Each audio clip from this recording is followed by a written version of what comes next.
ठीक है, और हम चाहते हैं कोई ऐसा एक हमें ट्रेड मिल जाए, ऐसा कुछ ऑप्शन मिल जाए जो एक ही दिन में पैसा 10 गुना हो जाए। मैंने कहा चलो भाई तुम्हें मिल गया, तुमने 1 लाख रुपया लगाया, तुम्हारा एक का 10 लाख रुपया हो गया, उसके बाद तुम क्या करोगे? छोड़ दोगे? नहीं बोले छोड़ेगा सर छोड़ तो नहीं पाएंगे। मैंने कहा फिर क्या करोगे? 10 लाख रुपया लगाओगे करोड़ बनाने के चक्कर में, फिर वो 10 लाख रुपया चला जाएगा। 100%। फिर तुम सोचोगे यार मैंने 1 लाख लगा के 10 लाख बनाया था, ठीक है, और अब मेरा 10 लाख का नुकसान हो गया, तो अगर मैं 1 का 10 एक बार बना सकता हूं तो मैं बार बार कर सकता हूं। फिर आप 5 लाख लेके आओगे, चलो 5 का 50 बनाता हूं। ऐसे करते करते 1 लाख, 2 लाख, 5 लाख कर करके कब आप 50 लाख करोड़ के नीचे आ जाओगे आपको पता भी नहीं चलेगा। यस। और आपने स्टार्ट किया था 1 लाख रुपए से, पर आप करोड़ों के नीचे आ गए, क्योंकि करोड़ों का नुकसान जो बंदा ऑप्शन बाइंग में करके बैठा है वो पहले दिन करोड़ों रुपए नहीं लेके आया था ऑप्शन बाइंग करने के लिए। वो तो धीरे धीरे लेके आया, इंस्टॉलमेंट में लेके आता बाजार में पैसा। वो बेसिकली लॉटरी की टिकट खरीदता है, कभी चलती है, यस, तो उसमें जो प्रॉफिट आया उससे फिर वो लॉटरी की टिकट खरीदता है। बहुत सही, बहुत एकदम सही कहा आपने। देखो क्या होता है ना, जब हम ऑप्शन में ट्रेडिंग करते हैं, मैंने ना बहुत क्लोजली देखा ट्रेडिंग मार्केट, ट्रेडिंग जर्नी को। बहुत सारे ट्रेडर्स लोगों के साथ मिला हूँ, बहुत सारे ट्रेडर्स को सर्विसेज देता हूँ। एक चीज़ मैं जानता हूँ कि हमें भी नहीं मालूम होता हम जो ट्रेड दे रहे हैं वो बहुत बड़ा प्रॉफिट देगा, थोड़ा प्रॉफिट देगा, स्टॉप लॉस बजाएगा। यानी 20 साल की जर्नी के बाद भी अगर स्टेटमेंट कह रहा हूँ तो वो फैक्ट है। तो जो नया ट्रेडर आ रहा है, जो इस एक्सपेक्टेशन से कि 10 का 1 लाख होगा, 1 लाख का 50 लाख होगा, 50 लाख का 1 करोड़ होगा, तो उसको मालूम है क्या? जब हम नहीं बोल सकते कि ये वाला ट्रेड जैकपॉट ट्रेड है, 100 ट्रेड में 1 ट्रेड निकलता है वो, और वो आप लोगों को ग्रेजुअल प्रोसेस में रहना पड़ेगा। वो कब एक ट्रेड आपको बहुत बड़ा पैसा देके जाएगा वो आपको भी पता नहीं चलेगा। तो आप हमेशा रियलिस्टिक रहिए और कम से कम उतना ही सौदा करिए कि अगर उसमें लॉस हो गया तो और 9 बार 20 बार ट्रेड करने लायक रहो बाजार में। ऐसा ना हो कि जो लेके आया वो लॉस कर दिया, फिर बाजार में काम करने के लिए पैसा ही नहीं है। यानी कि भाई आपके कहने का मतलब ये है कि ऑप्शन बाइंग से भी पैसा बन सकता है, पर मेहनत ज्यादा करनी पड़ेगी। 100%। अगर बायर 1 लाख लगा के कमाई कर रहा है तो उसकी मेहनत ज्यादा है, सेलर अगर 10 लाख लगा के कमाई कर रहा है तो उसकी मेहनत थोड़ी कम है, कैपिटल ज्यादा है। यस, और यही चीज का एक्सेप्टेंस बहुत कम है लोगों के अंदर। जो आप कह रहे हैं कि मेहनत ज्यादा करो, बाद में एक ऐसा पीरियड आएगा जब आपको भी मेहनत कम करनी पड़ेगी, प्रॉफिट बड़ा मोटा मोटा आएगा। लेकिन एक जर्नी को तैयार कर लो, एक रोड मैप तैयार कर लो कि भाई ये रोड मैप से मेरे को स्ट्रगल भी आएंगे, अप्स एंड डाउन्स भी आएंगे। बॉस देखो ना, हम हॉस्पिटल जाते हैं, कभी ईसीजी मशीन में ऐसी लाइन आ जाए तो क्या होगा? बंदा खत्म हो जाएगा, चला गया ऊपर। हाँ, बंदा ऊपर पहुंच जाएगा। तो हम क्या एक्सपेक्ट करते हैं वो ईसीजी मशीन कैसी चलती रहे? ऐसा ऐसा ऐसा ऐसा। तो ये चीज तो लाइफ है ना, यही चीज ट्रेडर की लाइफ में भी होगी। अगर ऐसे नहीं होगा तो आप अच्छे ट्रेडर बन ही नहीं सकते। तो यानी कि स्टार्टिंग में अगर आप जो है मेहनत कर लें और वो 1 करोड़ का मार्क जो है वहां तक आप पहुंच पाए, तो उसके बाद में आपकी जो जर्नी है वो काफी आसान हो जाएगी। आप 1% कमा रहे हो और 1 लाख रुपया बन रहा है, और यही जो चीज है करोड़ों पे अप्लाई होती है। यस, 100%। मतलब वो 100 करोड़ पे पहुंच गया, उसके बाद में उसको 1 ही तो % कमाना है करोड़ रुपया कमाने के लिए। एक जर्नी है, उस जर्नी में अप्स एंड डाउन्स आएंगे, सब होगा, देव भी दिखेंगे। लॉस होता है ना तो हमें देव याद आते हैं, अपने देवी देवता याद आते हैं, तो मैं उसको ऐसे बोलता हूँ कि देव दिखेंगे। तो वो सब होगा, उसको एक्सेप्ट करिए, आगे बढ़िए, प्रॉफिट कमाइए। मैंने स्टार्टिंग में एक बात कही थी आयुष जी कि लोगों को लॉस क्यों होता है उसकी, मैंने स्टार्टिंग में एक बात कही थी नवजोत जी कि लोगों को लॉस क्यों होता है उसके फैक्टर डिस्कस करेंगे, वो तो हमने डिस्कस कर लिए। लेकिन उसमें एक और फैक्टर है जो बड़ा अहम है, और वो भी उनके लिए जो ट्रेडिंग जर्नी में कुछ महीने बिता चुके हैं, वो है डर। उस डर को हमको हटाना पड़ेगा, क्योंकि जो ट्रेडर लॉस कर चुका है ना वो प्रॉफिट नहीं बना पाता कभी। पता है क्यों? डर की वजह से उसको सताता रहता है, यार वापस होगा लॉस तो क्या करूंगा मैं, वापस होगा लॉस तो क्या करूंगा मैं। तो जैसे हम अपने माइंड को और अपने सेटअप को, अपने दिन को सिग्नल दे रहे हैं, वही चीज आप अट्रैक्ट करोगे। तो वो डर को हटाने के लिए क्या करना है, उन ऑप्शंस को आपको एक्सप्लोर करना चाहिए। अगर आपने वो एक्सप्लोर कर लिया और उसको ट्रेडिंग जर्नी में इंप्लीमेंट कर दिया, आप प्रॉफिटेबल बन जाएंगे। इसके लिए आप टेक्निकल सीख लो, फंडामेंटल कर लो, कुछ अच्छे लोगों को फॉलो करो, और फिर अपने सेट ऑफ रूल्स बना लो कि ये करना है, ये नहीं करना है, ये करना है, ये नहीं करना है, ये तो कभी नहीं करना है। और नहीं करना है यानी नहीं करना है। मैंने ऐसे भी लोग देखे नवजोत जी, कभी कभी ना एलोकेशन नहीं, कोई मैं चार्ट देख रहा हूं, मेरे को लग रहा है ये वाला ट्रेड बहुत अच्छा है, भली क्वांटिटी, पूरी कैपिटल लगा दी और उसी ट्रेड में सबसे बड़ा लॉस होगा। और जहां पर कन्विक्शन एकदम कम है, आपने देखा होगा ऐसे बोलते हुए, यार ये बार बाजार चल गया, मेरे को लग रहा था लेकिन मैंने क्वांटिटी कम ली थी। कन्विक्शन कम था इसलिए क्वांटिटी कम ली थी। और कई बार ऐसा भी सुना होगा आप लोगों ने, यार मेरे को मोटा लॉस लग गया, बाजार लग तो रहा था ऊपर जाकर लेकिन गया नहीं। क्यों? कन्विक्शन स्ट्रांग था, फिर बाजार उसके उल्टा गया, मोटा लॉस हो गया। तो ये एलोकेशन अच्छे से रखो। कन्विक्शन चाहे जो मर्जी हो, स्टैंडर्ड एलोकेशन, अगर 2 लॉट में काम करते हो 2 ही लॉट में काम करूंगा, चाहे कन्विक्शन कितना हो, चाहे कॉन्फिडेंस कितना हो। तो ये फॉलो करना पड़ेगा आप लोगों को। Standard quantity month wise revise करते जाओ, अपने आप को एनालाइज करते जाओ कि ये मेरा कन्विक्शन है। अब इस बार मेरी कैपिटल यहां से यहां पहुंच चुकी है। देखो दोस्तों, कैपिटल को यहां से यहां पहुंचाना बहुत आसान है, यहां से यहां पहुंचाना बहुत मुश्किल है। तो हर महीने एनालाइज करो कि मैं यहां से यहां पहुंचाऊं कि नहीं। यहां पहुंचने के बाद फिर से एलोकेशन को थोड़ा बढ़ा सकते हो, क्योंकि रिस्क एपिटाइट बढ़ जाएगी आपकी। यहां से यहां पहुंच गए तो फिर थोड़ा बढ़ा सकते हो। तो इस जर्नी को एंजॉय करो। यही एक ट्रेडर की जर्नी है प्रॉफिटेबल होने के लिए। वरना 93% में तो आप कुछ भी बिना करे आ सकते हो। आप कोई भी ऑप्शन बाय करके छोड़ दो, अगर आपके टारगेट या फिर आपके स्ट्राइक प्राइस के ऊपर एक्सपायर नहीं हुआ तो वो 0 कर देगा आपको। तो एक सवाल मेरे मन में आ रहा है कि जो लोग लॉस करते हैं, क्या उसका एक बहुत बड़ा रीजन अनरियलिस्टिक एक्सपेक्टेशन है? तो देखो, जब अनरियलिस्टिक एक्सपेक्टेशन, देखो अभी आप बताओ, मुझे बड़ा अच्छा एग्जांपल याद आ रहा है मुझे स्पॉन्टेनियस, एकदम मैंने बात करते करते। आप एक बात बताओ, 200 की स्पीड में कितनी दूर की जर्नी आप कॉन्स्टेंटली सफर तय कर सकते हो? बड़ी मुश्किल से 5-10 किलोमीटर, उसके ऊपर तो पॉसिबल नहीं है।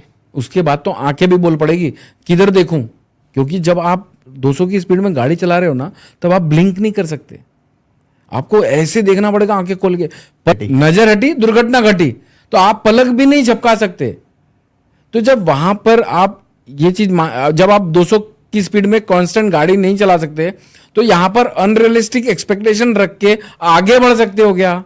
नहीं बढ़ सकते। खत्म हो गई बात। सब एक्सेप्ट करेंगे इस बात को, लेकिन जिसने अप्लाई कर लिया वो पहुंचेगा चांद तक। ये तो हमने बात कर ली कि अनरियलिस्टिक एक्सपेक्टेशन नहीं रखनी है, पर रियलिस्टिक एक्सपेक्टेशन होती क्या है? देखो, वो सबका ना एक अलग जर्नी, जैसे जैसे बढ़ेगी वैसे वैसे आपको इसका आंसर खुद मिलता चला जाएगा।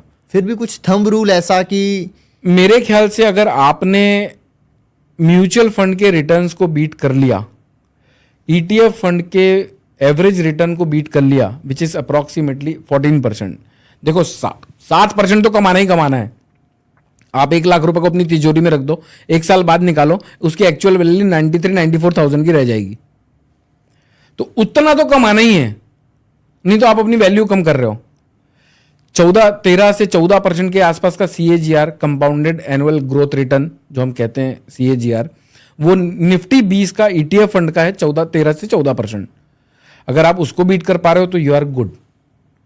अगर आप 18-19%, 20%, 22% बेस्ट केस, जैसे राकेश झुनझुनवाला जी को देखेंगे तो उनका एवरेज CAGR 24% के आसपास का था। तो अगर आप 24% को बीट कर पा रहे हो तो आप राकेश झुनझुनवाला जी को बीट कर रहे हो। तो मुझे लगता है 24% से 14% के बीच में अगर आप जनरेट कर पा रहे हो, बेस्ट है।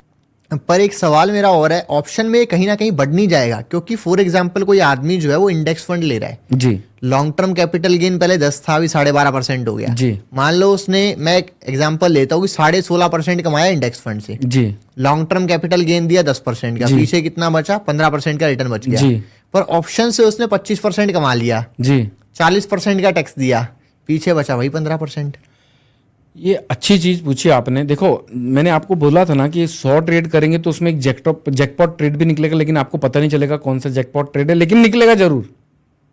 लेकिन उसके लिए 100 ट्रेड करने पड़ेंगे, 100 ट्रेड करने लायक बचना पड़ेगा। बचेंगे तो लड़ेंगे, नहीं तो मरेंगे। तो जब आपके कोई एक्स्ट्रॉर्डिनरी रिटर्न निकलेंगे तो आपके जो एवरेज रिटर्न रहेंगे उसको कॉम्पनसेट कर देंगे। और ये long term short term capital gain की तो वो सोचता है जो कभी कभी नया दूल्हा बन के आया हुआ है शादी करने के लिए, थोड़ा मोड़ा पैसा बन गया, 10-20 लाख रुपए बन गए यार। अब देखो, जिसको मालूम है ना कि वो हर साल पैसा बनाने वाला है, या फिर उसका एक्सपीरियंस अच्छा हो चुका है और उसको आगे प्रॉफिट होने का कन्विक्शन है, वो ये सब टैक्स वैक्स का नहीं सोचेगा। टैक्स तो देना है, तभी तो हम लोग सफर कर पाएंगे ना। रोडें कैसे बन रही है? टैक्स भरने से बढ़ रही है। फिर हम ही कंप्लेन करते हैं कि यार रोडें अच्छी नहीं हिंदुस्तान की, हम ही टैक्स भरे। अपने आप को अप्रिशिएट करो, चलो मेरा कॉन्ट्रीब्यूशन इंडिया को बनाने के लिए, टैक्स भरो, शान से भरो। लेकिन तो जैसा मैंने आपको कहा कि एक ना एक ट्रेड अच्छा निकल जाएगा जिससे आपके सब कॉम्पनसेट हो जाएंगे। तो आप जब भी, मैं एक चीज यहां पर एड ऑन करना चाहूंगा कि आप ना अपनी ट्रेडिंग जर्नी को एक सर्कल में कंप्लीट कर लो। कैसे? ट्रेड करो, कैपिटल जनरेट करो और उस कैपिटल को इन्वेस्टिंग में कन्वर्ट कर दो। ट्रेड करो, क्योंकि हर किसी के पास कैपिटल नहीं होती ना कि इन्वेस्ट करके छोड़ दे। तो फिर अगर कोई ऐसे भी बहुत लोग मिलेंगे जो आपको सिर्फ इन्वेस्टिंग करते हैं, लेकिन उनकी एसआईपी बहुत बड़ी नहीं होती अनलेस वो बहुत ज़्यादा पैसे कमाता हो अपने सेकेंडरी बिजनेस से, सेकेंडरी और प्राइमरी बिजनेस से, बिजनेस करता हो, जॉब करता हो, कुछ भी करता हो। एसआईपी को बड़ी बनाना है तो ट्रेडिंग करनी ही पड़ेगी। ऐसे बहुत लोग बोलते हैं कि यार ट्रेडिंग वेडिंग अच्छी नहीं है। वो कौन बोलता है? जिन्होंने ये सारी चीज़ें जो मैंने आप लोगों के साथ एक पॉइंटर में डिस्कस की वो कभी फॉलो नहीं की होती, लॉस करके आते हैं, फिर बोलते हैं मार्केट खराब है। तो आप अपनी ट्रेडिंग जर्नी से कैपिटल जनरेट करो, कैपिटल जनरेट करके उसको इक्विटी में इन्वेस्ट कर दो और आपकी तरह बढ़िया वाला मोटा वाला मुनाफा बनाओ और 2400 लोगों की जर्नी में आओ। वो जो 2400 लोग हैं 1 करोड़ के ऊपर वाले, आप उसमें आओ। यस, 2400 लोगों के 2400, उसको मैंने वही बोला, हिंदी में बोला। तो 2400 लोगों की जर्नी में आओ, आप लोग 2400 की जर्नी में आओ। मुझे बिलीफ है कि आप लोग अगर रहोगे कायदे में तो अपने आप होगा फायदा, लेकिन कायदे में जरूर रहना पड़ेगा। और एक बात बोलता हूं, कभी भी मार्केट में अगर 100 लोग एक ही व्यू बना के चल रहे हैं तो दो ऑप्शन हमेशा एक्सेप्ट कर लो, या फिर बाजार से दूर रहो या फिर उनके अगेंस्ट में काम कर लो। दूर रहोगे तो ज्यादा अच्छा है, क्योंकि अगर उन 100 लोगों के हिसाब से बाजार चल गया तो हो सकता है थोड़ा रिग्रेट हो, लेकिन अगर उल्टा चल गया तो एक्सेप्ट नहीं कर पाओगे मेरी वजह से लॉस हुआ है, क्योंकि मैंने 100 लोगों को देख के अपना ओपिनियन बनाया था बाय का। तो उससे अच्छा दूर हो जाओ। तो हमेशा ध्यान रखो कि भाई अपनी कैपिटल अपनी है। अपन जो ट्रेडिंग में कैपिटल इन्वॉल्व करते हैं ना, नवजोत जी, आप एक बात बताओ, कोई भी जब ट्रेडिंग में कैपिटल इन्वॉल्व कर रहा है तो मेरे हिसाब से गाड़ी मेहनत की कमाई होती है। कैसे पैसा कमाएगा? मान लेते हैं अपन एक एग्जांपल के लिए, नहीं जो मैं 100 रुपये बोलूँगा ना तो कमेंट आने लगेंगे भर भर के कि 100 रुपये कौन कमाता है। 10,000 से पकड़ लेते हैं, 1 लाख रुपए पकड़ लो, चलो आपको भी अच्छा लगेगा, सबको अच्छा लगेगा। 1 लाख रुपए में आप घर खर्चा चलाओगे, गाड़ी का ईएमआई भरोगे, घर का ईएमआई भरोगे, नहीं रहे तो सबसे बेस्ट है बिना लोन के काम करोगे तो बहुत अच्छा परफॉर्म करोगे बाजार में। लेकिन फिर भी एक मिडिल क्लास की जो लाइफ होती है, मैं भी उसी जर्नी से आगे बढ़ा हुआ हूँ तो मैं समझता हूँ उन सारे पेन को। ईएमआईज होती हैं तो बाद में बचता कुछ 20-30 हज़ार रुपये, वो भी बचा लिया तो बहुत बड़ी बात है। ये तो क्या मेट्रो सिटी की अगर बात करें तो 1 लाख रुपया कमा के खर्चे हैं 1.25 लाख रुपया, पर फिर भी चलो 5, 10, 15 हज़ार रुपया बड़ी मुश्किल से तो वो बचा लिया। 10-15 हज़ार रुपये का अगर वो ट्रेडिंग में लगा रहा है तो मेरा ये समझना है कि वो गाड़ी मेहनत की कमाई है। उसके साथ आप लापरवाही करोगे, अनरियलिस्टिक रिटर्न एक्सपेक्ट करके बाजार में पार्टिसिपेट करोगे तो स्ट्रेसफुल हो जाएगा, क्योंकि आप ना अपना खून पसीना बेच के वो पैसे कमा रहे हो और फिर यहाँ पर 1 का 4 करना है, 1 का 4 करना है, 1 का 4 करना है, 1 का 100 करना है, थोड़ी होता है। रियलिस्टिक रहिए। रियलिस्टिक क्या है, अनरियलिस्टिक क्या है, अपने आप से पूछिए और आपको खुद आपकी आत्मा जवाब देगी कि ये रियलिस्टिक है, ये अनरियलिस्टिक है, ये करना है, ये नहीं करना है। और जो आपकी आत्मा गवा दे कि ये अनरियलिस्टिक है उसको एक्सेप्ट करो। अननेसेसरी बाजार में ऐसे मत कूदो कि बस मैं तो बस बाजार का भगवान हूँ या भगवान का खुदा हूँ। ये मेरा समझना है। ये मेरा 20 साल का एक्सपीरियंस जर्नी जो आप लोगों के साथ शेयर कर रहा हूँ। मैं नहीं चाहता कि आप लोग लॉस मेकिंग ट्रेडर बने। जो सही है उसको सही बोलूँगा, जो गलत है उसको गलत बोलूँगा।